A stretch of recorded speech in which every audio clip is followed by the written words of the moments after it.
The New York City chapter of the Historical Novel Society is pleased to present this recording from January 26, 2022, for readers and writers alike.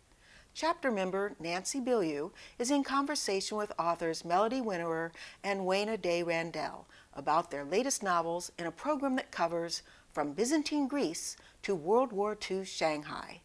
They discuss the history, setting, characters of their books, plus much more.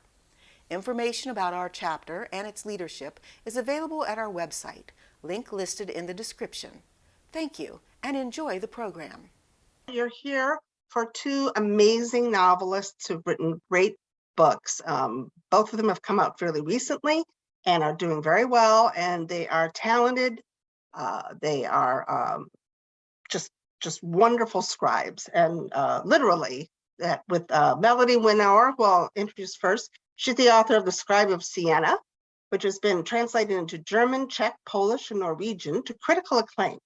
She's also the author of the recently published Anticipation, which, yes, I have it here, and co-author of We All Fall Down, Stories of Plague and Resilience, an anthology of short stories by 9 historical fiction writers. A physician scientist and associate professor of neurology at Columbia University, Melodie has also published over 50 scientific articles.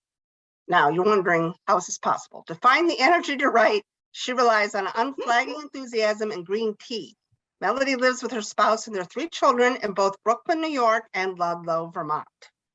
So I'm so glad that I can introduce someone like you, Melodie. And now, before we get going with the questions, I have my second author, whose book I just loved every single minute of. It was just a wonderful reading experience.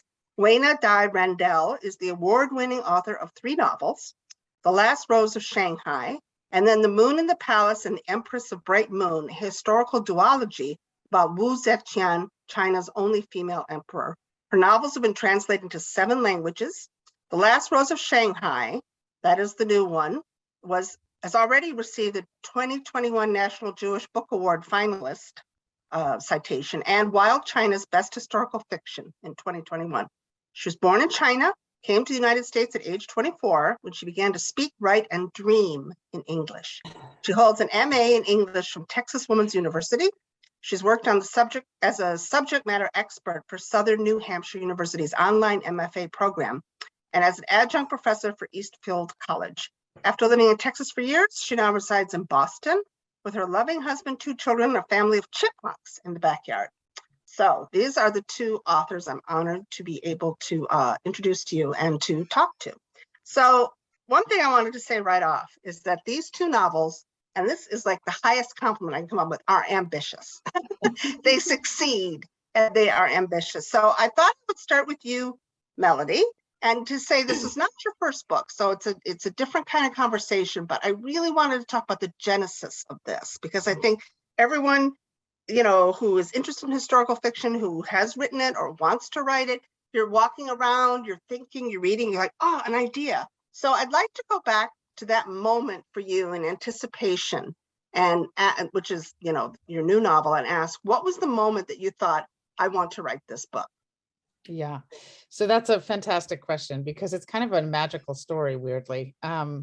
I was, as you now know, I'm a physician and a scientist as well, and I'm a neurologist. I had just finished The Scribe of Siena, and I think many people think that when you finish a book, it's all celebration, but I had a lot of grief associated with not being in the middle of that story anymore.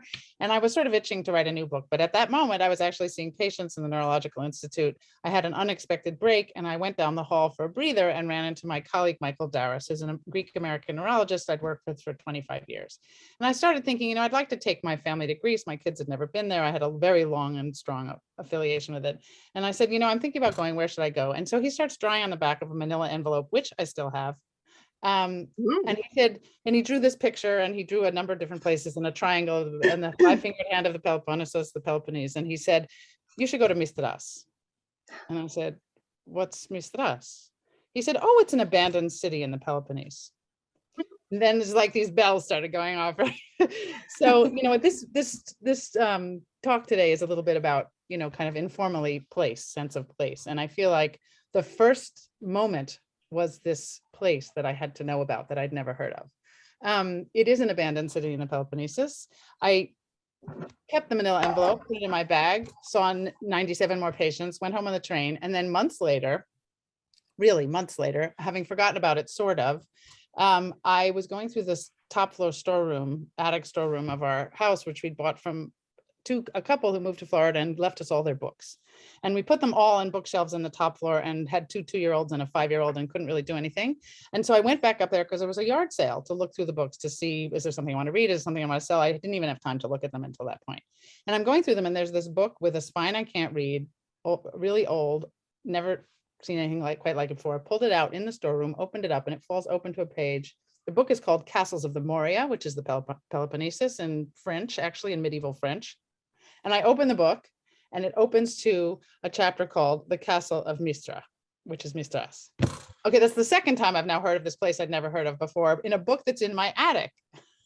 I said, okay, fine, I'm going to write about Mistras. I ended up going there in 2015 with my family, and I will show you a picture of the place. I'm going to share my screen because it's 3 pictures actually. Let's see, hang on one second, because nothing really will capture it better than the pictures. So hopefully you can all see, this is Mistras, 3 versions of it. This is my photographs. This is not from some tourist brochure. This is actually what it looks like. On the left, you'll see the Tagetos Mountains, which is these 5 snow-capped mountain ranges that are behind the strange conical hill on which this city, which was the capital of Byzantium for after the fall of Constantinople, sits.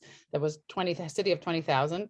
In the middle picture is my son, who loves this book very much. He's now 14, but in this picture, it was 2015, and he was exiting the Monemvasia Gate. This is a city which is in ruins, but you can walk through it. It's still there in its entirety. And there are 15 churches, one of which is still inhabited by the nuns of the Pantanassa who still live and work there. Other than that, it's in ruins with donkeys wandering the ruins. And we walked up and down the hillside for 6 hours until my kids wept with fatigue. And that became, the combination of that place was so powerful to me. I wanted to bring it back to life so intensely, but I also was so struck because we were there in Greece during the referendum, which was when Greece was voting whether or not to accept these extremely severe and unpleasant measures from Europe about how they were supposed to be economically better and very restrictive. And so I was struck with Greece's economic modern tragedy and this sort of ancient place that I was standing in. And I wanted it to be alive. I wanted to be able to walk through the streets and feel people moving around. And that was sort of the very beginning, of this book, was the place. That is magical. And it almost feels like I'm hair raising and everything. Yes, I like that. So Weina, would you mind telling us about Last Rose of Shanghai? You'd already written about a very powerful, real woman. And then you decided to move to a fictional protagonist and bring her to life and in such a tumultuous period, right in World War II. Can you tell me what was your moment of inspiration when you decided to write this? Okay, so I think there's a long answer for that. That's okay. So first, I'm Chinese. I was born and raised in China, and I immigrated to the US when I was 24. So when I was in China, I went to Shanghai to study and work. And I usually pass a building, which is a red brick building. It says something like church. And I never paid attention to it. But it was like, that building was called Moses Church. But now I know it was not a church, it was a synagogue. But I didn't know it any better because in Chinese, church and synagogue are just the same thing. I heard many rumor in China, in Shanghai, that during World War II, a lot of Jewish refugees sought shelter there, and they were not able to have food or housing, and they lived in the alley, and they were very poor. They were abandoned by all these rich foreigners during World War II. And there was a legend saying those local Shanghai people would throw loaves of bread into the alley to feed those refugees. And I thought, I'm a romantic, and I was like, oh, that's so wonderful. But I did not know it was true or not. So, but some kind of somehow the idea just stuck in my mind. And when I came to the US, I still heard about this kind of story about Jews in Shanghai, but I never actually thought about writing a novel there. Um, because my focus was writing about Chinese history. So in 2018, after I published my Moon, I was looking for another project to write. So I went to an event with a friend, and the event was about Lilac Girl, and I really enjoyed it, and I loved the book. So one of my friends was saying, "Hey, Weina, you should write a book about Jewish refugees in Shanghai." And she said, "You know, you are from Shanghai, and your husband is Jewish. You should be the person to write it." And so about that, my husband Jewish part, it never occurred to me that I should write something about it, because for me, when I married him, I didn't know he was Jewish. We had this ceremony, very simple. We broke a glass, and I thought that was a very American thing because you see that on movies all the time. So, um, another thing is for my wedding, my Jewish family side was very gracious. My mother-in-law hosted the wedding, but none of my side of family showed up for my wedding. This just gives you some kind of idea that a union between a Chinese and a not Chinese is not always smooth at the very beginning. And for my part, my family, especially my dad, was having a hard time to accept the fact that I would marry a foreigner who was not Chinese. So I thought after the event, I thought about it, and I thought it would be very interesting to write a novel about a love story between a Chinese and a Jewish refugees in Shanghai. And also because my daughter was going to have a bar mitzvah in 2 years, and I thought, hey, I should write that as kind of a nod to my Jewish heritage. So yeah, that's how it started. Well, I have to say that you really some lack of acceptance, of an intermarriage in some quarters, and you really put it into this book, and I applaud you for that, because I really felt that at many junctures in the book that was talk about obstacles. It was like life or Yes, death obstacles at times between yes. these two lovers and being together, and also just the assumptions, that you captured so well in a culture where someone would say, well, you can't be with a foreigner. What are you Hmm. doing? You're destroying Yeah. yourself and your family and all of us.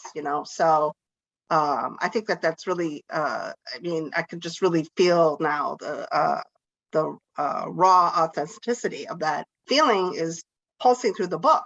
you know Melodie, I know that you also, with your son, right? And can Yes. you talk Hmm. about, in this book you really get into parenting?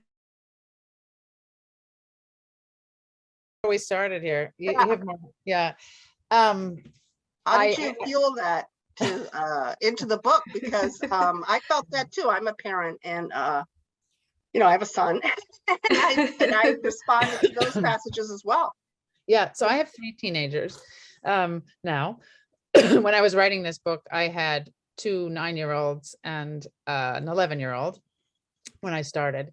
I think that there are some sort of kind of incredible clumsy, difficult moments of idiocy and frustration and self-doubt about parenting that are both hilarious and poignant, that I really felt compelled to capture, but also the profound joy that's sort of overwhelming despite the wild frustration and feeling of inadequacy. It's kind of this swing, and I don't think maybe there's a parent out there who just settles down and knows they're awesome and they're done with it, but also I think there are particularly poignant challenges which I recognize as maybe one of the central struggles of parenting is, how do you give your child freedom and keep them safe at the same time? And because I was finishing this book as the pandemic was ramping up, it was my refuge, but it was also a place where a lot of things that I, as a parent, a doctor parent, Hmm. seeing patients in person and going home again, was really struggling. Like, how do you have 3 teenagers during a pandemic and give them life and not make them lose their life? You know, what is this balance between protecting and allowing them to be free? And I feel like, especially for someone who's lost something, which both Alexander and Helen is one of the main protagonists, the modern modern scientist protagonist, and her 9-year-old son, who, after the loss of her husband, Alexander's father, end up going to Greece together, and when they meet a man out of time who is got a lot going on in Greece. So just to put it simply, but I think that because of their shared loss, and I was also exploring in parenting the way in which loss is not always experienced the same by 2 people who are close to one another, and Oh, that that's very true. when 2 people share a loss, they may not share it in the same way, and that can be both a connecting and a dividing element. I don't know whether, let's see, yes, my mother's on this call. So I will have to say that she inspired me in a lot of ways, because she used to talk a lot about how the death of her father at 18 was a really intense, complicated issue for her Oh, and her mother to navigate. And Mom, you probably didn't know this because I've never said it. That inspired a lot of my thinking about how hard it is, you know, to grieve together. Actually, even though it's hard to grieve alone, there are challenges with grieving together too. So, you know, so I'm inspired parenting, and also by the I'm really bad at this now, what do I do of parenting? I think we can relate, all of us, whether we're parents or, we remember Or when we were whatever we kids. do. I think We all know it. you know, those messages are the same. Yeah, and I have to say, Melody, those passages you wrote about grief and the process, and it was very genuine, and it took my breath away. I was like, only somebody who has experienced that will feel it this way, and write that out this way. That will be so powerful. There's one Exactly. passage of the person, the protagonist, she was on the plane and she was all fine, and then suddenly started to talk to a stranger, and then that was it. Yeah. Yeah, it was overwhelming to her, and was very sudden, overwhelming, and Thank you. That's It's powerful. right. it's nice to hear how, when that thing that's been alone in your head for you, it's also wonderful to see it reflected back. So thank you. Well, I wanted to say that with both of your books, that place is like another character. So I Mm. wanted to start this off with you, Weina, to say, Mhm. did you have a special challenge because you know Shanghai so well? How do you pick out the details and the facts about this, fascinating city that you know will be of most interest to a novelist who may know nothing about? I mean, to a reader who may not know anything about it. You're able, I know that I personally love an immersive reading experience. And when I was getting into your book, I had this feeling, I'm going to be in Shanghai. Yes. So how do you pick the facts? Because it's actually, I think, kind of hard sometimes if you know a city It well is, yes, to yes. know what are the most salient, smell, sight, touch, sound, and also the political context. I mean, how did you create this world? Started out with writing ancient China, so I have an idea about how to approach the settings. For me, there are different layers of writing a setting or a city. The first of all is what you know about the city if you have been to the city before. And this will be the contemporary world. And then as you do the research, you will have an idea of what people think about this setting. And this is just another layer of research. And then at last, there's another fictional part of the setting about how your character will perceive this setting and make it genuine and related it to her emotion. This Right. is probably Mm. takes a lot of process. For me, at least it takes like 6 months of process. But every fiction writer, historical fiction writer knows this part, and you guys just do it. Just do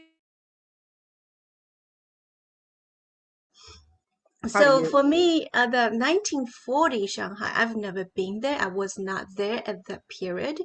After I did all those research, then I realized as a character, the main character, she's from the up class, and she will have certain ideas about the city, and she will have focus because she's also a nightclub owner, so she will have a focus. She has this kind of privilege of seeing herself, of Mhm. separating herself from the ordinary Shanghainese or those foreigners as she sees it. So in a way, she has this privilege of herself above those Shanghainese, but she also is aware the bias that she's gonna face when she talks to Sir Sassoon, the British billionaire, and the rival, or even the Japanese, because the Japanese was just viewing her as very a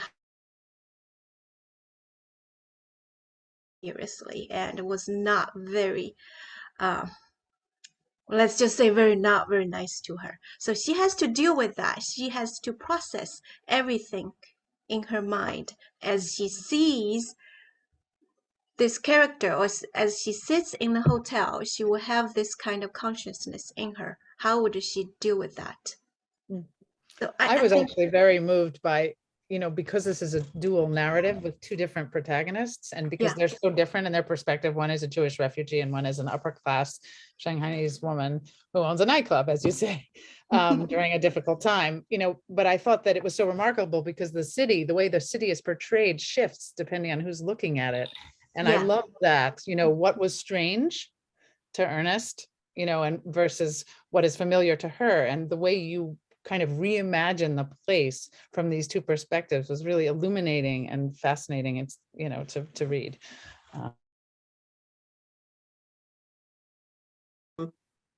Chapters, and I hope I'm not giving too much away, is that when she goes into another place where she really needs to meet with someone for the livelihood of her own club to succeed, she is pretty much attacked. So, right, someone throws a bottle at her. I mean, she has to face this terrible assault, and the other main character, Ernest, is there for another reason, and he helps her. And I find it so interesting about her character that you didn't have her just be melting with gratitude right away. Instead, her reaction to this was, huh, it's really interesting that why did he even do that? Why would a foreigner, She's very, she's but quite a tough girl. why did he do that? That Yeah. is so Yeah. not what a foreigner or really a stranger would do for a young woman. And I Yeah. just, so right away you were into her head, Yeah. The Mhm. first page, you're into her head. I was yeah, transfixed. I yeah, walked out. I said, "Oh my God, the first page! I am completely hooked." yes. It's right into the story. It's very So, compelling. Well, but it's not easy, is it, to go into that sort of privileged 1940 mindset? I'm sorry. Can you say it It again? must not be easy, though, to get into that 1940, 41 privileged mindset of a Yeah, man. it was a struggle. Really, it was a struggle. I did like at least 5 revisions on the Wow. manuscript, and one thing I love the fact that Melody was talking about the city was seen through by two different Yeah. characters. And yes, they do see things differently. Like because Ernest was from Berlin and he was used to all those stately Gothic buildings or Baroque buildings, and he came to Shanghai and he, of course, is going to be different.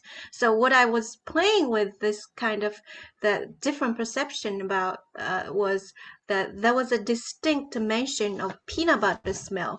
Mm. Mm. Oh, The fried peanut butter right. oil. In China during that time, a lot of people fried the dumplings with peanut butter oil because peanut butter was cheapest. So they fried it with that.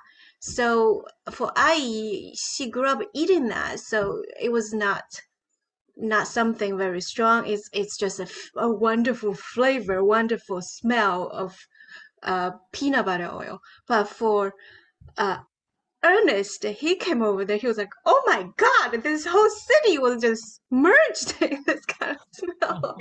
Yeah, I remember that very That was a clearly. very good Yeah. separation. Melody, when we talk about point of view, We have to talk about your book has Yeah. a span of time that is Yeah. epic. It centuries, starting with the 13th. Mm-hmm. Yeah. So how did you've got to, you can't tell me you're a pantser on this. Okay. You must Yeah. have So for had those to. of you who don't know, right? So do you fly by the seat of your pants or do you plot, right? So interestingly enough, I wasn't completely plotted. I couldn't do it because it's Oh, just not my way. There's a lot of mystery that unfolds. And in fact, right. yeah, I mean, and I cannot fully, I'm not an index card person. I'm not, I just don't map it all out. I don't outline scenes. I don't do it. I can't do it. But what I did do was I drew myself a diagram because I felt like, and it was just kind of like the touchstone for the shape of the book, because it has this shape where there's a dual timeline. There's one that's in the past that starts in the 13th century, and the other starts in 2015 in July. Well, it's basically 2015, a little bit before modern then. And those two timelines are moving along in these big leaps from one time period to another that are separated by hundreds of years, usually, whereas the one in the present is moving very, very, very slowly. And it alternates between the past, which is going like this, and the present. So I ended up, let's see whether I can show you, doing this funny shape like this with arrows. And that was kind of how I survived this book. So this is what it looked like. Oh, It reminds me of the Little Prince. So here's this That's timeline, which great. is that everything is moving forward, but there are two things happening. There's this one here. So we're going from the past, the way back past, 1200 something, to the present. And then we go here, actually, like this. And then we go to the present again. And then we go to this one. And then we go to the present again. And each one of these is the life of this character, Elias in Greek. And he is, as won't give too much away, but he is a recurrent. The reason I did that, and I was sort of struggling with it at the beginning. This was like, you have to figure out how to solve your problems, right? So my problem was that as I was beginning to research Mistras, which is this place that is just mind-boggling, and you must all go there. It is, truly unbelievable.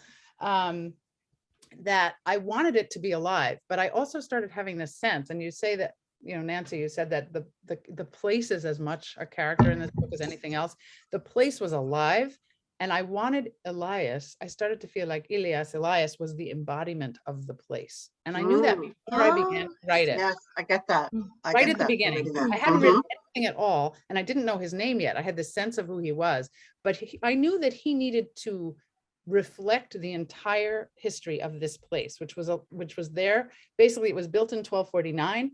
The last residents of the city, the continuous residents of the city, left in 1953. Really unbelievable, except that monastery, which I told you about, which is still inhabited. But other than that, it's now a historic site, which is a, world,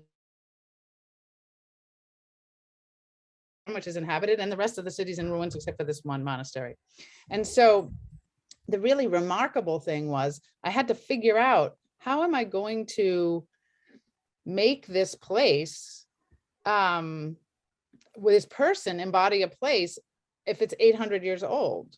I don't want him to live forever. I don't think how am I going to do that? And so I ended up deciding to have his lives punctuate the history of the place, because I wanted the emotional experience. I'm not writing history, I'm writing historical fiction, right? And there's a person with feelings and lives and desires and fears, and that is why it took the shape that it did. And that's where he came from. And he I is think that was that the structure was very challenging to terrible. write. Yes. Hopefully it's not challenging to read, but I mean, it was okay. I mean, it was. And in fact, the last one, which is the War of Independence, I don't want to get bogged down in facts because it's really uninteresting for a reader to struggle with. And I was more interested in, in the people and their experience, and I didn't want to, but it's rooted in history, like any historical fiction. So, yeah. Well, I was going to say that both of your books, though, are very, even though they definitely do not come at you with like history lessons, but they are about lives torn apart through war. And so in your case, it was a very shifting cast of characters and players and people who were in charge. So how did you feel when I mean, did you know all of that history No, when you I knew started the absolutely book? nothing. I really knew nothing. I knew nothing Yeah. whatsoever. So, it's funny that you said this is ambitious, because when I told my editor at the time, who has since left the imprint, which is also now closed, things changed a lot during the publication of this book, but my editor, she said, "Wow, Melodie, that is really, really ambitious. I hadn't written it all yet." And she said, "But I know you can do it." Oh, wow. And that That's was just wonderful. one of the most wonderful things an editor has ever said to me. And then I wrote the book. In 18 months, I finished it, which was my contractual obligation. And I was, it was an intense experience. And after I finished the first draft, I didn't really know, often this is the fly by the seat of the pants thing. So I didn't really know it was coming. So I'm writing furiously, sitting at my desk, which took me a long time to figure out how to do. Actually, it wasn't only my second book that I learned to write at my desk. And all of a sudden I got to the end. And I said, "Oh my God." And I stood up and I started crying because I really didn't know that I was there. And then, and then I had these brutal rounds of revisions with my other new editor, who's also wonderful, and Kate Dresser. And she said, "You did it. You landed the plane." And I feel like she knew that I was sort of like, this is really a hard thing to do. And I think it was such that I was trying to do something hard and applauding when I managed to and trusting that I could and helping me believe that I could. There were some interesting challenges. I mean, Weina, did you have any moments when you were writing it where you felt like, oh, this is too, what have I done? I mean, I've had those moments in writing, like, whoa, what have I attempted here? Was it at all challenging for you, the scope that you set out and you accomplished? It was, especially I struggled with the structure as well. From the very beginning, I wanted it to have two dual timeline, dual narratives. So I want to show Shanghai through two different perspectives. So you will see IE, and then you will see Ernest, and you will see the Chinese traditions through her, and then you will see the Jewish refugees' plight through Ernest. That was my very beginning, the concept. But then after I finished the dual narratives, I was like, this is so boring. Who's gonna read this? Oh, I was like, and I don't know how to tie up at the end. Everybody dies at the end. This is the war. What else can happen? So it's like, oh, I needed to put a hook in there. I needed to make sure when readers read the first page, you will be intrigued. You will be hooked. So I struggled with that, and finally I put another plot in there. That's the present plot in there. So right, I right. put the plot all the way down through the end in the manuscript. So yeah, my process is completely different from Melodie. Melodie is like, okay, I have good control. Like this, very Yeah, I mean, I beginning. actually didn't know what the separate components would be. That's the thing I didn't say, is that when I first wrote the book, the entire last section, which is on the War of Independence, which is quite a bit later than everything else, right? This is after the Enlightenment, or in the time of the Enlightenment, after the French Revolution, inspired by the French Revolution. So this is the moment in which Greece becomes, the concept of nation starts to arise, and Greece has been occupied by the Ottoman Empire for 400 years, and I felt like I needed to kind of use Mistras to understand the history of occupation, which is very much what Weina's book is about too, because it all of these moments, which I didn't know much about either, in which Greece, although I'd been there a lot and started to experience, in which Greece has been occupied by someone, they want this from us, they want this from us, they're going to take this, they take that, and we just have to do whatever. And that felt very profound to me, like being a mixed blood person and also in being an occupied, in an occupied nation. And so, but this last chapter, the War of Independence, I had already written, my first draft was 780 pages, and I just couldn't deal. And I was on deadline, and I gave my first, my to do. So I did. And I said, and then of course she ripped it to shreds. And then she said, you need to write the entire, first of all, it needs to be cut, which it always is. So I cut 300 pages, right? But I also needed to write the entire War of Independence, which didn't exist, that entire chapter. Called Independence, which is more than a chapter, it's 90 pages. an entire section of the book, an entire life of my character who has these recurrent experiences. And I had never written that century. I didn't know anything about that century at all. I mean, all I knew about the War of Independence, sort of like, I'd read a little bit, and I had been in Greece and studying it a little bit, the times that I'm there, because that's kind of the end, but I hadn't written that. I said, you need to make it part of the story. I said, okay, great. I have 3 months. Now I have to write that a whole new century. I don't have anything.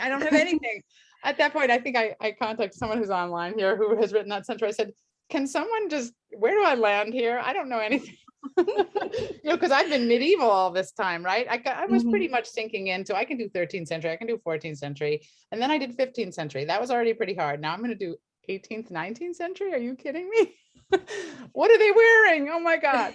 So, and actually I have a poster on my wall of what they were wearing, a postcard, which I found that I've had since I was a child.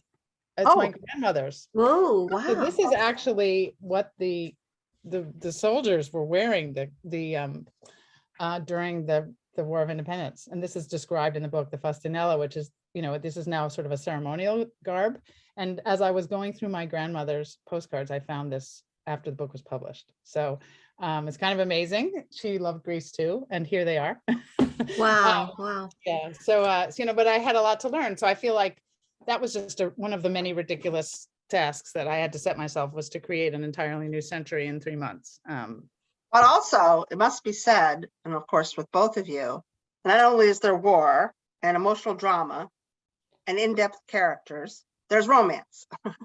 So how did you, let's talk about that. And, weaving love and lust and desire into, a historical novel. How,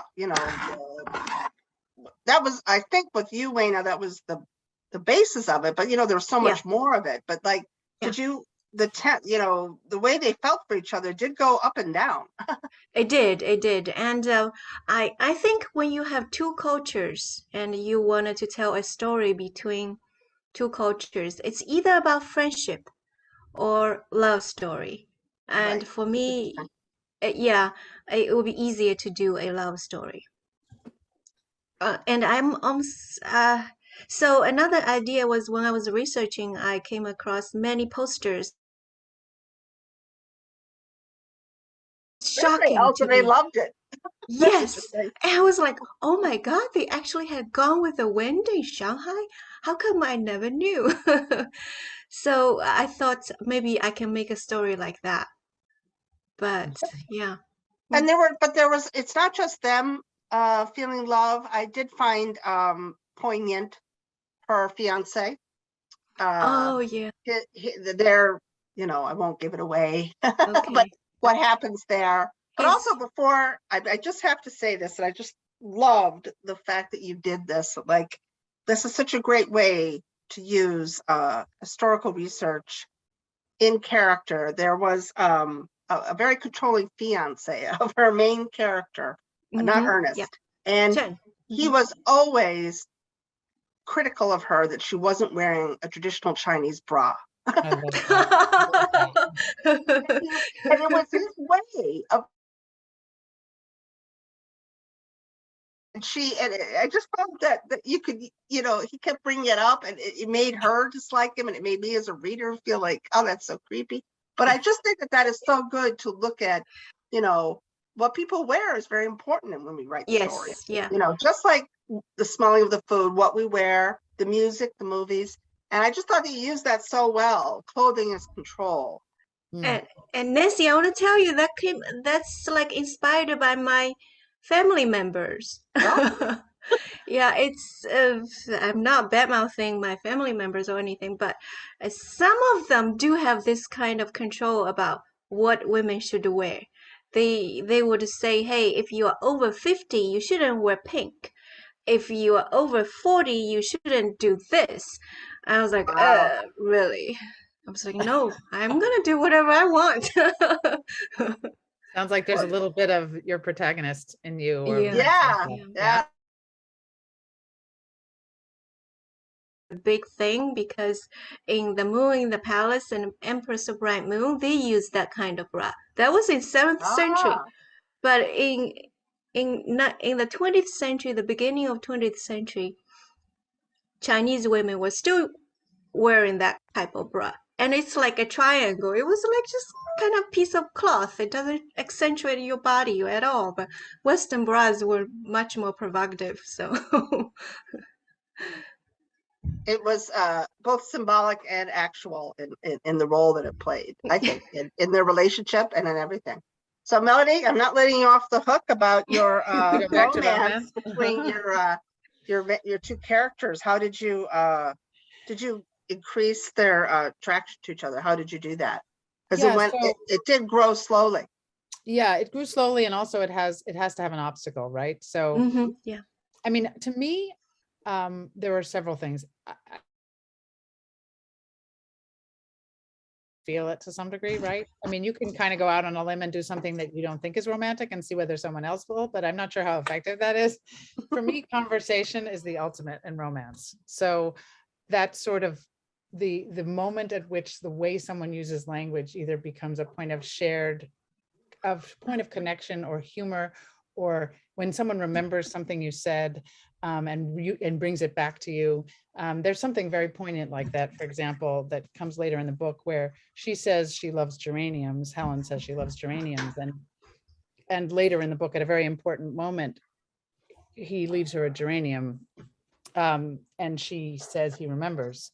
And it's interesting because my grandmother grew a lot of geraniums, and I have a strong feeling about them. So that was sort of a touch point. I think often something concrete will really intensify romance. If it's just all words like the blue eyes and blonde hair or whatever it is, or dark something or other, and they did this, I mean, that's kind of leaves me cold. But those funny, quirky details of how people connect are more powerful to me, I think. And actually recently my younger daughter came back, is now in horticulture class. This is Vermont, they are digging up leeks and making eyes over each other in 30-degree weather. But she has gotten really into horticulture, which for a gardener like me, I can't even believe that one of my kids actually is interested in plants. And she has brought home so many plants. They're all on the windowsill that she grew in the greenhouse. And one of them, which is blooming right now, is this gorgeous white geranium. And I said, oh my God, you really need to read this book. And she said, look, my geranium. And I take a picture of it every day and send it to her.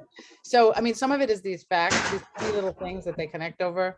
I think also, as I said, as Weina has pointed out so beautifully, this book is about how loss is transformative. And I think that these two people, Elias and Helen, connect because, and he says this, that I see loss in her, and I recognize it. And I think that they connect because he's able to understand her loss and connect to her through it. Whereas her, I think her late husband, who's marvelous, of course, and people who are gone are always marvelous, but it takes a lot to figure out what might have been wrong after someone is gone and to admit to that. And I think that their ability to share grief, he has a recurrent and ancient sense of loss because he keeps losing for reasons that you'll see if you read the book. And that, and she also has that. And for the way that he can connect to that in her is a profound source of, deep connection for them. I also feel like humor is necessary. If there's not something funny, some witticism, some that he kind of catches her thinking that that she's a little bit like Penelope, Odysseus's wife, because she keeps trying to, and that I think that the little teasing, the kind of moments where you catch someone's thing, then call them on it, are inevitably helpful. And then I do think that often, and really, maybe it's cliched, but I think it's also powerful, is that, and Weina, your book is like this too. If there's a moment where things aren't going well, or more than one moment where things really, really, really aren't going well, or where a separation is inevitable, or where there's a misunderstanding or something comes between them, then that intensifies the power of the relationship if they can figure out how to get around it. And, and that the depth that's created by having to go through those things, makes the relationship more real. Yeah. Wayne, I wanted to ask you, about the subject of, the historical fiction industry. And that World War II is I think at the last conference in Maryland, I remember the agents and editors panel, they said they're really hoping that people can take a popular period and find something different about that. And you did that, with a story in China. Did you ever feel like people would not be as enthusiastic about that as the story set in France, which is sort of predominant? I was, Nancy. I was very worried. For me, I'm always attracted to stories set in exotic places, like in Greece and in Italy, like the one Melodie wrote in the Scribe. So yeah, I do feel like it's gonna be an obscure book again. Nobody's gonna read it. So I was very worried. But so far though, I have a lot of readers reach out. He contacted me on Twitter. He said, Beautiful. the character in your book, he was my grandpa. I was like, whoa, seriously? And he said, my grandpa really did funnel a lot of money from Sweden to Shanghai with this JDC social worker, Laura Margolis. I was like, wow, that Wow, was just incredible. that's moving. Yeah, I know. I was very happy and was shocked for the entire day. It was like something I wrote actually was true. I actually did not know that much about the minor character, and his name was Bicker, the Russian attorney, in the book. Mm-hmm. And because he was a minor character, I didn't look into his life, like what happened to him after World War II, and did he have a family? I did not look into it. And then his You found grandson, out. Hey, you got that email. I mean, or tweet. Yeah. yeah, I it was, was I was very tagged on it, so I had the benefit of going along for the ride with this fabulous Yeah, you went on the sequence ride. theater. Well, Melody, I was Yeah. going to ask you, I mean, you write historical thrillers and they jump through time, and that is what the industry wants, but you have made them your own. I Yeah. mean, is this part of your master plan, or is this the only way you can do it? I mean, to be Yeah. you're writing commercially, and yet you're writing there's a personal element, and they're different. You also have, we haven't even talked about the fact that there's a lot of science in your books, a Yeah. lot of very intriguing science that only really someone with your background could do well. Right. So I have this bizarre niche. It's true. I mean, I think part of me say, well, this is who I am and this is what I write, right? So I didn't construct any master plan. In fact, when I wrote Scribe, the Scribe of Siena, when we were first trying to sell it, or when the first thing that happened, when I was thinking of, about how people tell you can't do this if you're this, you can't do this if you're that. So someone who is not going to be named told me, as I was writing my first novel, it can't be more than 400 pages because no first novel can be more than 400 pages.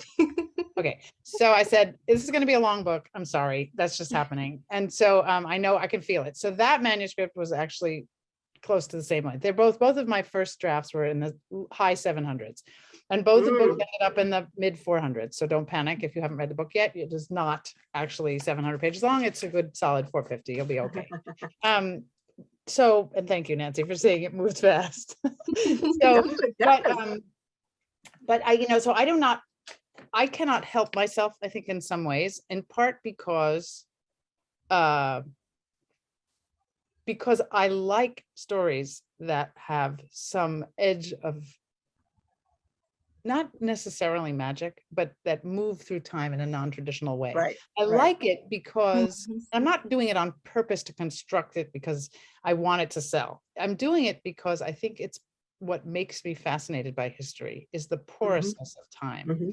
The shape of time that I'm not sure is entirely linear. And I think I'm a scientist, I'm a neuroscientist, right? I'm a doctor. So for sure, I have a lot of basic science in me and I am rational and but I am fascinated by the juxtaposition between the past and the present, which I think is constant and it connects us to the past. And I think that there is a sort of flexibility to those barriers that we artificially create between now and then. And that interests me in fiction. It interests me when I'm writing. I think I would be bored if I were stuck in one time. I'm not bored by someone else's story that does that, but I don't want to Right. be. No, I know what you mean. I Yeah, like I like it's a the treat. reflection, Yeah. you know, and I think that I'm always, when I'm telling a story. And in Mhm. fact, at the time that I was writing this book, I had an amazing experience of a patient who had almost died from a cardiac arrest who came to see me, and he was also a physicist. And when he was talking to me about his work, and he said that he deals with the condensation of matter and its applicability to the reversibility of time. And I said, are you kidding? Are you kidding me? This guy is a physicist from Columbia. He just justified my entire 780 pages. So not that time reverses, but I think that there is a reality, a scientific reality to the Mhm. fact that time's linearity, that one directional thing we have with time, that's arbitrary. So, you know, and I think there are plenty of people who play around with things like this, like, you know, Exit West, for example, is a great example of, you know, of really intense historical fiction that actually blurs the boundaries between reality and something else.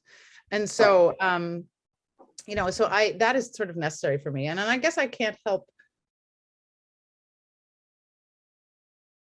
character, right, necessarily, but the things that I think about weave themselves into narratives.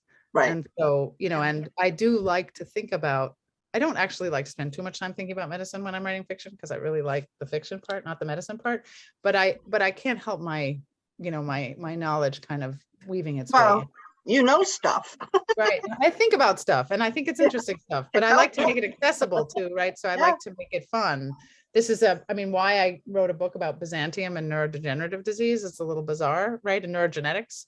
But that's in fact what I did. And parenting just thrown in and Yeah, but reincarnation. I think Melody, the idea, the way you did it is just brilliant because we are so used to time travel stories, right? Outlander, where a somebody here in present time get transported to another time. But with your books, it's all over. It's like with your scribe, that's kind of completely over, turns everything around.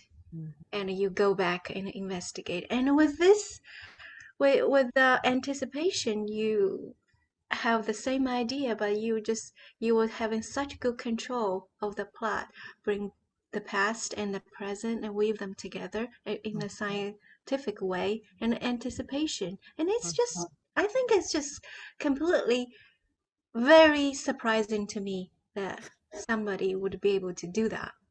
Yeah, I So, mean, I'm so appreciative every time someone sees it. My son, who's a big fan of this book, for those of you who read this book, you'll see why. It is definitely a book about mothers and sons. I have two daughters whom I adore, and they're in this book in different ways. But this particular book does focus on that. But one of the things he loves, and that, you know, he says, I can't believe how many connections there are. You keep making, and then there's another one, and you keep making this other one. I can't, oh, this just was, you know, and I love to weave things together a little bit. I love the pleasure of that something in the past comes back to the present, that you see something recur, that a book shows up, and here it is again. And it's really fun to make things serve multiple purposes. And that's how I felt like I could tie it together, is these little clues that keep dropping, you know, through time. And you don't have to get them all, you know, to appreciate it. But when you do, I think it's like a fun little prize. Definitely.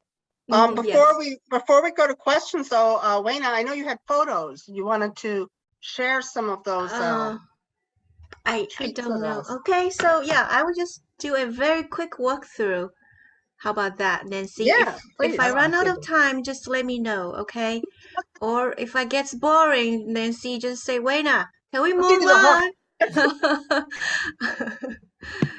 on? Okay, so here I will share now. Okay, the arrow, right? Yeah. So those, let's just skip all that. Let's just give you a brief, very rough look of Shanghai in 1940s.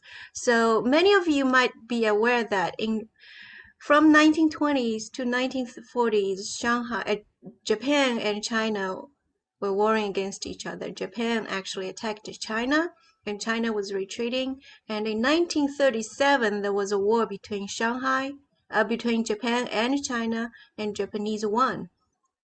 They attacked China and took over the majority part of Shanghai. So this is the picture. It was drawn by my son, Melody. Oh, wow. Yeah, You have very involved he's kids. 12, but he hand drew this for me so I can do the presentation. And I put those roses and hearts over there. So Shanghai in 1940 was a fractured city. And here, you from here, this rose area, this area belonged to British and Americans and German and other people of nationalities. And in the south of the international settlement is called a French concession. It belonged to French. And near that is called Old City. This is where the Chinese, Shanghainese lived. And here you see this is called Huangpu River. And in the north, after the war, Pearl Harbor, the Japanese took over here. It's called Hong Kong District, and then near that, it's called Designated Area for Stateless Persons. That's after Pearl Harbor, the Japanese corralled all the Jewish refugees together and put them in the area, confined them in the area. Those Jewish people were not able to leave the area at all. I have to say that when the Japanese alliance in that book, I was just like, oh no, because I just knew that Ernest's life was going to become worse. Yeah. Yeah. And another thing is, after the Pearl Harbor, the Japanese attacked Shanghai. Then they arrested many foreigners in Shanghai and put them in 5 camps in Shanghai. That's why the Jewish refugees lost all the support. They were not able to find any houses or food or jobs after that. So that was a very difficult period for them. So next page is I talk about a little about foreigners in Shanghai. In 1940, there were about 8,000 British in Shanghai and 2,000 Americans, and a few more hundreds of thousands of Russian Jews in Shanghai, because a lot of Russians fled to China after the revolution. And basically, though, the Chinese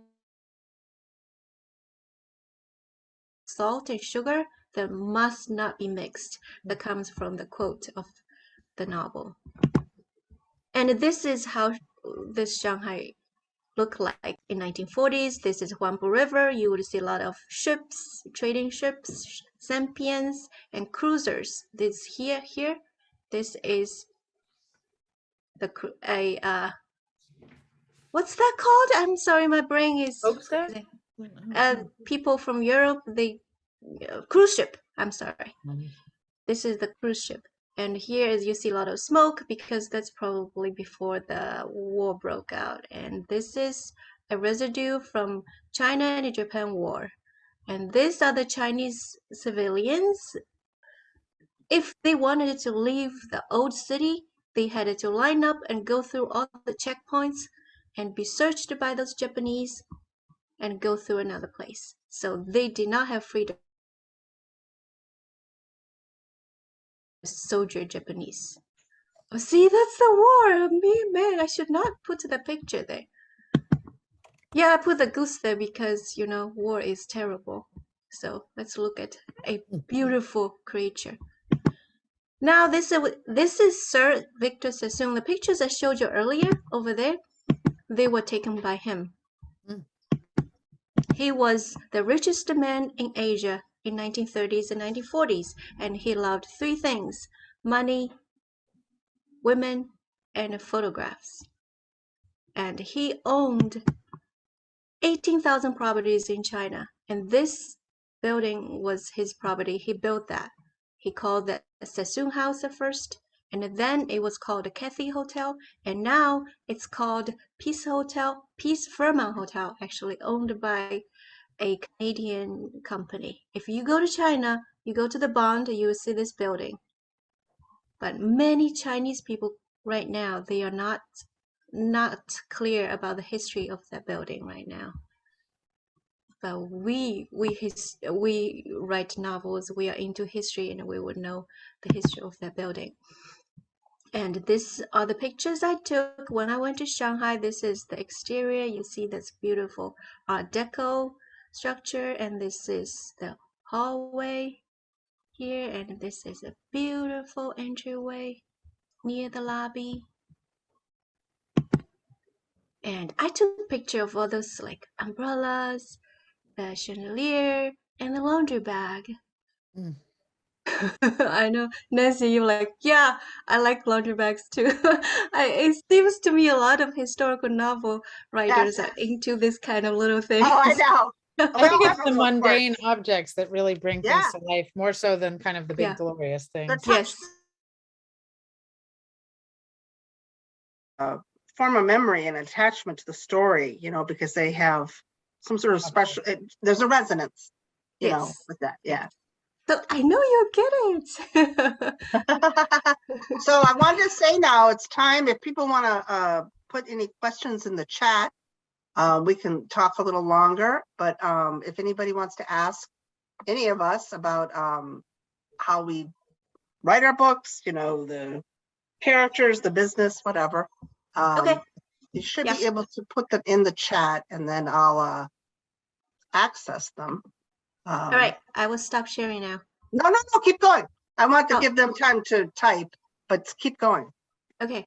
All right. So here is the jazz band. You see jazz. Can you see a jazz band Oh, jazz is flag important in this here? book. Yeah. Yeah, it was very important in that period, and they had the band in the hotel when I went there. And this band, many of the members there were over 80.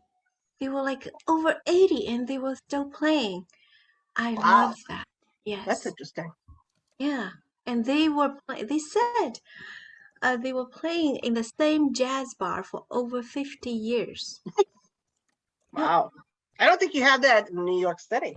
I mean, I don't know if I don't know if like is the C note or the blue note been around that long? I don't think so. That's Yeah, interesting. yeah. Okay, that's a picture of me standing here in the. Area is called the Sassoon Balcony. That's where Sassoon hosts parties with Emily Hung and Charlie Chaplin and other famous American writers in the area. And so when I was there, the manager took the picture of me there, and he's like, "Oh, I gotta make sure there's a good angle and make sure the flag is gonna be in there." So he wanted to make sure that this property now belongs to Chinese, and I Well, understand. that's interesting. Yeah. Okay, so next. I was gonna give a brief look of history in Europe in 1938. In July, in the Evian conference, about 32 countries they refused to take refugees in refused to accept Jews in Germany and Austria. And then, of course, in November 1938, Kristallnacht broke out. And then there was all those countries, they refused to accept Jews. There was only one person called Dr. Hoffenshang. He was the Consul General of the Republic of China in Vienna. He defied his superior's order and issued exit visas to many Jews. And then, of course, in 1939, the war broke out. And this picture, this is the cruise ship. I was talking about the Huangpu River earlier. There were cruise ships there, and this was one of them. This Wow, picture it's shows bigger the than I thought it arrival would of be. Jewish refugees. Yeah. Yes. And this plaque shows, I don't know if you can read the Chinese or maybe English. It says there was one person called Michael Blumenthal. He was the U.S. Secretary of the Treasury of Carter administration, and he survived World War II because he went to Shanghai. He was only Wow. 7 years old. Yes. Hmm. Yeah. And I have a question for you, if I Yeah. may. So this book obviously is set in a time when you have photographs. Your other books obviously aren't. And the earlier periods of my books also weren't. And I'm wondering, did you use art? How did you get the imagery in?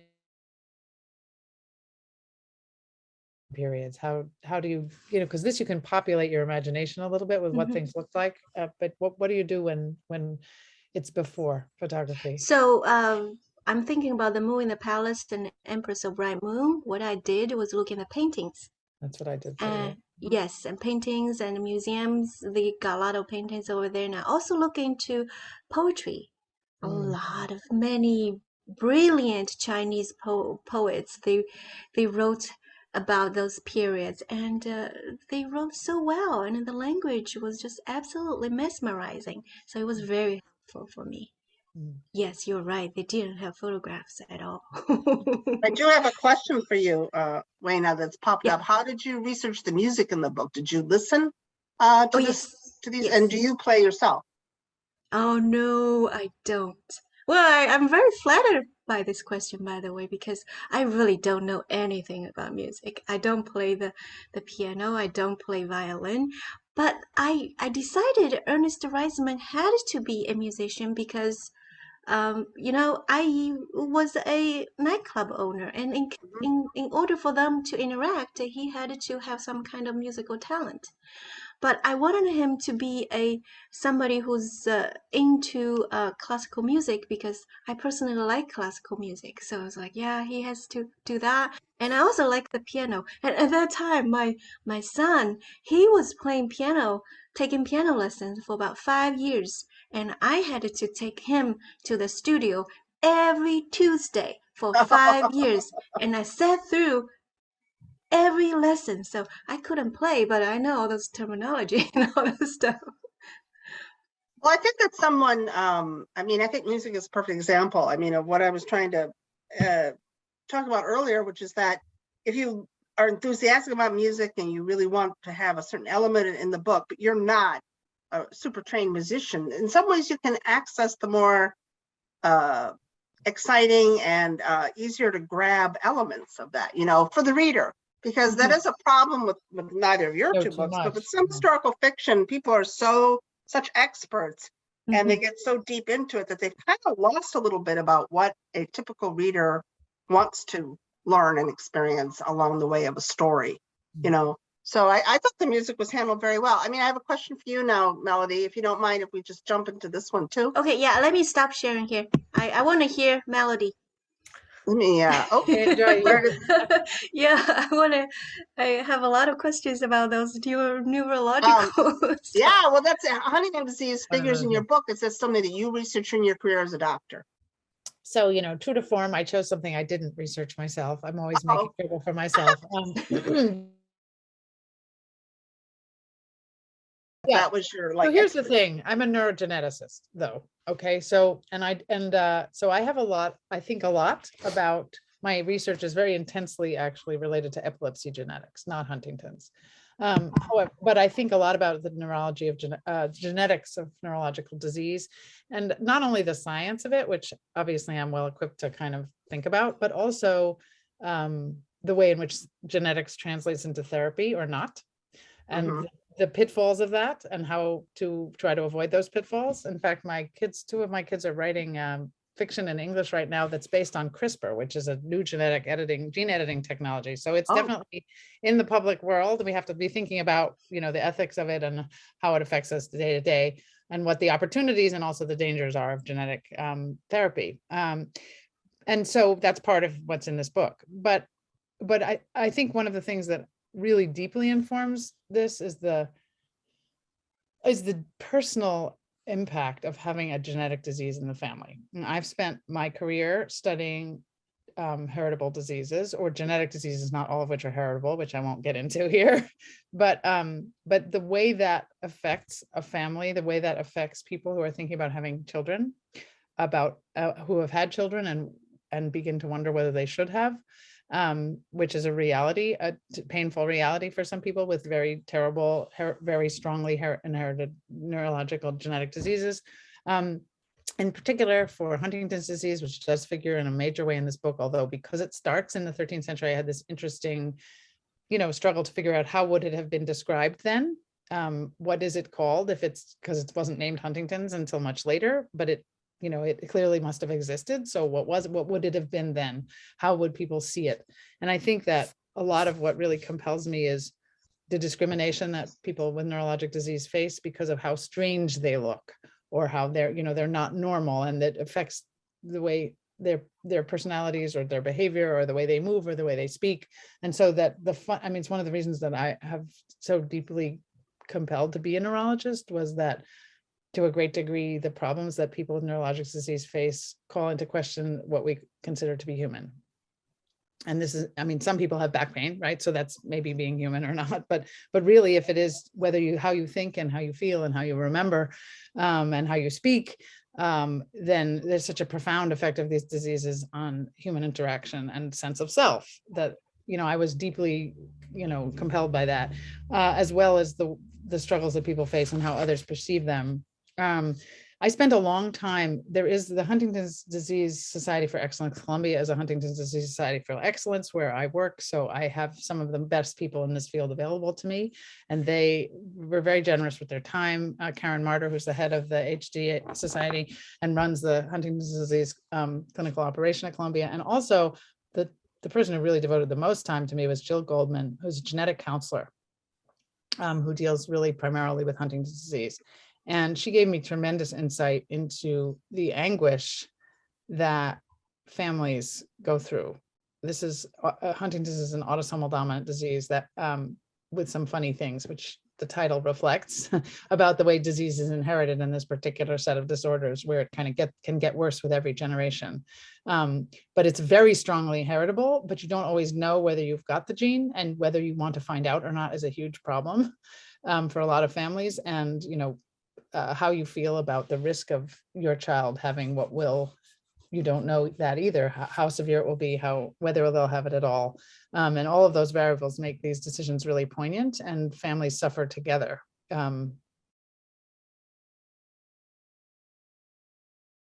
So I feel that, my knowledge as a neurogeneticist was really informed both the science and the personal experience of the characters. I see another question popped up, which I don't usually look at the chat, but someone asked me why Michael Darras recommended the book. So the dedication in this book is to Michael Darras. And the dedication is to Dr. Michael Darras, who told me where to go, and to my family who followed me there. Michael Darras, for those of you who are here at the very beginning, when I talked about the inspiration for the book, he is the neurologist who I've known for 26 years, who met me in the hallway on the day that I learned about Mistras and told me about Mistras, and drew it on the back of a manila envelope, which I still own. There you go.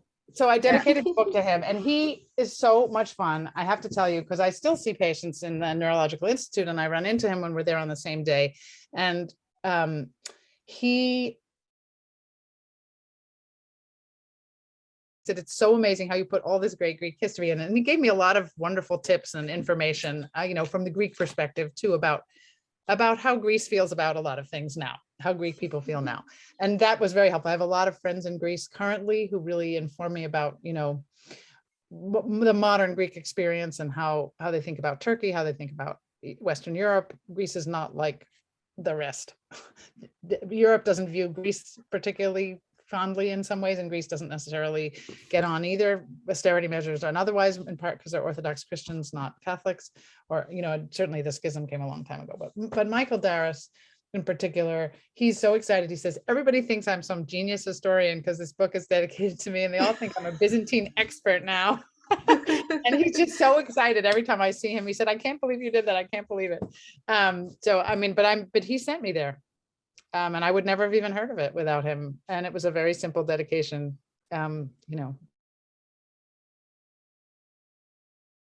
Sides, I remember years ago, I was visiting my sister in Virginia, and she said, you want to just go to this place, Hillwood Estate? It's Marjorie Merriweather Post's house has some beautiful objects in it. I'm like, okay. And so then we're walking around, and the tour guide is showing us the Sèvres porcelain, and says, the porcelain in the 18th century was the space race of its time, with the rivalries and, what people would do with their spying to see who could get the advantage. And with that, oh my God, that'd be a great idea for a book, but if my sister hadn't had that thought, And if I hadn't said, okay, and if that tour guide hadn't been there, you know what I mean? These are the accidents, because this book was probably not going to come to me by any other means, but by this tour guide saying space race. Right, and then you get really excited. And I have to And say, so then I wrote, Nancy, then I wrote my book, The Blue. So it is funny, these little accidents. and Nancy is not touting herself very loud, but I have read The Blue, which is Nancy's book about Sevres porcelain. It is totally gripping. It is, if you can believe that there's a thriller about porcelain, this is it. Porcelain Really, thriller. get it. It's super exciting. And the color blue. Well, Yeah, thank you. it's a But great book. do we have any other questions, or should we? I see. Nancy, Oh, here are the Nancy. links to buy the author's books that they very nicely put up there. And I can't recommend enough Anticipation and Three Roses of Shanghai. I mean, these books are The Last Rose of Shanghai. These books transported me. You know, we're in the pandemic. We all have pressures. We all have stress. And these two novels took me out of my issues. and it took me to another time and place. And, you know, it was exciting. And I didn't want to stop reading. And if I had to put it down, I wanted to pick it back up. Isn't that what we all want? If you haven't already, to read these books. And there are other books too. They are my two wonderful panelists. Is there anything else that you two would like to end with? As we I just want to say that I'm so delighted to meet Weina. We have never met in person. We have never seen each other's faces except in photographs. Weina was very generous, as I think a number of authors are, in inviting me to join her on the Bloom site. And I feel like the relationships among authors that are so supportive and enriching are, you know, what's carrying us always, but especially now in this weirdly silent, lonely time, where those of us who have struggled for years to do this very lonely thing and usually would finally get to go out into the world and talk about it are now still sitting by ourselves talking about it. So thank you, Weina. I just want to appreciate your generosity and your warmth, and it's so intellectually exciting also to connect with. You're succeeding anyway. I don't know. well, you are as well. You know, so you know, Yeah. it's really inspiring to see other people's trajectories and to see how we're all working on the same things in some way, different ways. And Melody, your book is a Target pick. How exciting is that? Yeah, that was one of those great moments in Yeah, I know. commercial recommend. It's a dream for all writers. Yeah. Thank you for inviting me to this panel. I've been a member of Historical Novel Society for, Nancy, you said that you're a member of 10 years, right? 10 years. I think I'm close to that too. I actually found my editor, sourcebook editor, Oh, in, really? yes, Through a conference? yes, Mhm, in Historical Novel Society. And I basically started my publishing journey over there. And That's great. yeah, it's a very good group where you can meet writers of all kinds of stages, and there's one thing that's in common. Writers, they are very supportive, very warm. They always are very happy to answer your questions and any questions basically. And I met Kate Quinn, I met Stephanie Dre over there, and they gave me blurbs for my books. And I was like, oh my God, you know how the feeling, right? When you finish a book and you need to market it, and you don't know who you're gonna ask for blurbs. And now I'm gonna ask a Melody for blurbs. There, I'm here. I'm reading. I'm ready. It's exciting, and if you And are Nancy serious, and I met that way. and ask Nancy for blurbs too. Yeah, I do them. mean, we are I'm all here. here for each other, and Yeah. sometimes I know when, as a historical novel writer, you are so intent on writing your piece, and yet you feel so alone in your own craft, and it's very important to Yes. get connected with the writers with the same inspirations, and you can get encouragement from them. It's very Yes, important. it And is. one single word, one word, get me through the entire day. So Yeah, maybe even the week. yes, maybe even a week. Yeah. We're very So hungry for praise these days. So I really enjoyed our texting, our Yes. messaging, Melody. And yeah, And likewise. You Great. guys were Yes. Thank you, wonderful. Nancy. And Thank thanks you, for Nancy, everyone for for coming. And that concludes our program. We hope you enjoyed it and learned something new. You can find out more about the New York City chapter of the Historical Novel Society and our leadership at our website or contact us at hns-nyc@mail.com. And finally, please consider supporting our volunteer panelists and hosts. You can contact them at their websites below. Thanks for joining us.